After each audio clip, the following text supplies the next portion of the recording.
If you found that some of the themes of Uproot resonated with you, there's a good chance you might be feeling a little churned up inside and perhaps even a little exposed. This is because when we start to grow in our understanding of things that we've long ignored or kept buried, it doesn't produce a sense of equilibrium. We're actually more likely to feel restless and unsettled. But this is a good thing because those feelings can serve as an impetus for us to begin seeking.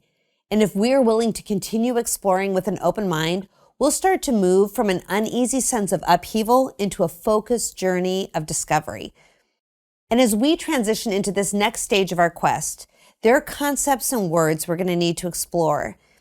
And some of them might trigger thoughts and memories of experiences you've already had, some positive and some negative. Knowing the baggage that so many of us carry tempts me to avoid these subjects because I really don't want you to quit listening. But I also don't want to feel like I'm playing the game of taboo. Taboo is that game where the one word you really want to use is the one word you're not allowed to use. And so you're trying in all sorts of ways to get your teammates to guess what that word is, doing all sorts of linguistic maneuvers to talk around it. And that's fine when you're playing a game, but in real life, it's laborious and tiresome. So let's take, for example, the word God. Those 3 letters can cause all sorts of reactions when they are thrown into a conversation. What do we mean by God? The variants and answers to that question are wide-ranging. When you say God, who are you talking about? Michael Himes, a late faculty member of Boston College, used the word God to designate the mystery which grounds and undergirds all that exists. If God is first and foremost a mystery, any of our descriptions of him are going to fall short of what is real and true. And it's worth hitting pause at this point because we don't really like to think that we are intellectually limited in this way.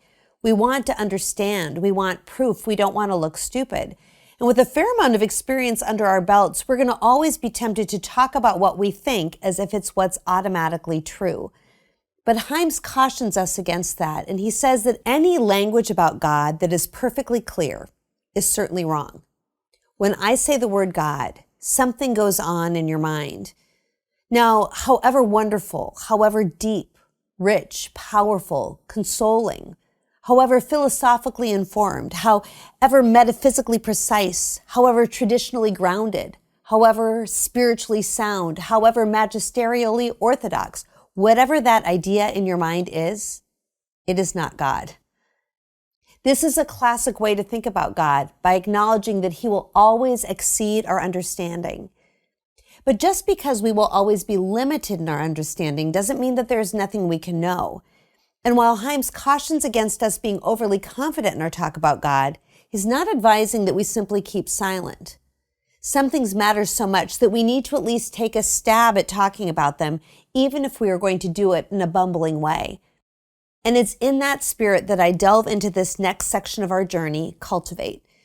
It would be a disservice to you to simply get you to a point where you can identify your unrest and dissatisfaction, but then leave you there. While it is satisfying to have our ache named, we want it to be healed. And my goal isn't just to uproot weeds in your heart that are making a mess of things. I want to see beauty, purpose, and a deep experience of rest planted and cultivated within you. And I want us to discover together what is the good life, the most authentic and best way to live. And I cannot do this without talking about God, the mysterious one that you'll never fully comprehend, but who still longs to be known by you. But first, let me acknowledge that I've already taken a leap over a significant chasm. I've jumped from skepticism to belief in the existence of God, and I cannot assume that you crossed over with me.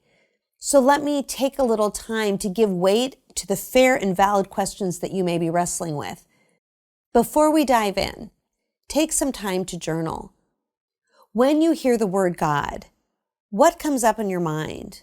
What are your questions about God's existence and God's character?